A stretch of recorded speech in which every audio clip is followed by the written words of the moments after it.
বিসমিল্লাহির রহমানির রহিম। আসসালামু আলাইকুম ওয়া রাহমাতুল্লাহি ওয়া বারাকাতুহু। তো আজকে সাদ্দাম বাজার চারতলা একটি বিল্ডিং এর একটি ইউনিটে ইলেকট্রিক কাজ কমপ্লিট করব।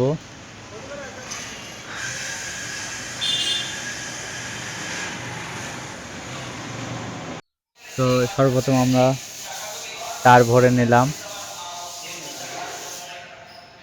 তো পুরা তার ভরা হয়ে গেছে।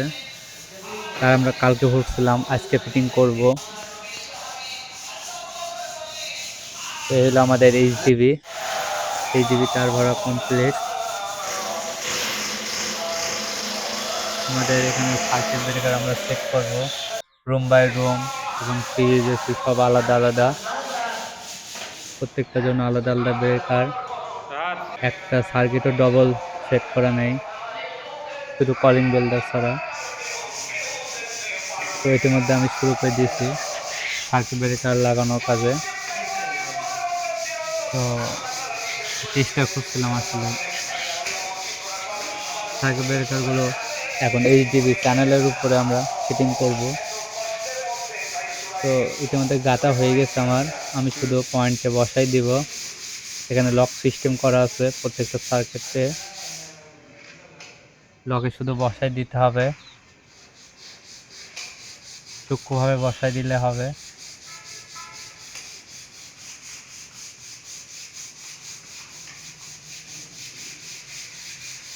তো আমি ঘ্যাটাং ঘ্যাটাং করে বসাই দিচ্ছিলাম। তো ইতিমধ্যে আমার বসানো প্রায় শেষ। ফাইনালি আমি টাইটগুলো চেক করছিলাম যাতে কোনো লুজ কন্ট্যাক্ট না থাকে। আসলে লুজ কন্ট্যাক্ট থাকলে সার্কিট ব্রেকার নষ্ট হয়ে যাবে। তো ঢাকনিটা আমি স্ক্রু দিয়ে টাইট করব। ওয়ালটনের একটি এইচডিবি বক্স, কোয়ালিটি খুবই ভালো। তো আমি সুন্দরভাবে টাইট দিচ্ছি যাতে পাকা তেরা না হয়। তো এইচডিবি কাজ আমার কমপ্লিট। ফাইনালি আমরা রুমে কী কাজ করলাম, আমাদের কলিং বেল প্রথমে আমাদের এটা ডাইনিং রুমে 4টা সুইচ, একটি রেগুলেটর, একটি পাওয়ার পয়েন্ট। এখানে একটি বাথরুম আছে, এখানে বেসিন বসবে, এখানে আইপিএসের লাইন, আর এখানে ফ্রিজের লাইন। আর এটা হলো রান্নাঘরে রাইস কুকার এবং ইন্ডাকশন চুলার লাইন। তো রান্নাঘরের বাইরে আমাদের একটি সুইচ বোর্ড আছে, ফ্যান এবং 4টা লাইট।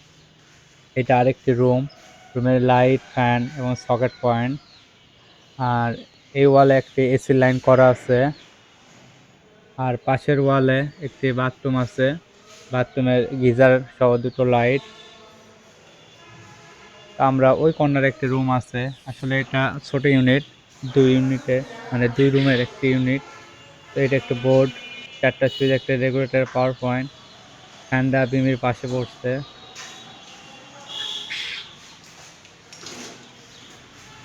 তো এই কাজ কমপ্লিট। উপরে আমাদের একটি রাউটারের লাইন। যদি আমার এই ভিডিওটি ভালো লাগে অবশ্যই লাইক দিবেন এবং আমার চ্যানেলটিকে সাবস্ক্রাইব করবেন। আল্লাহ হাফেজ।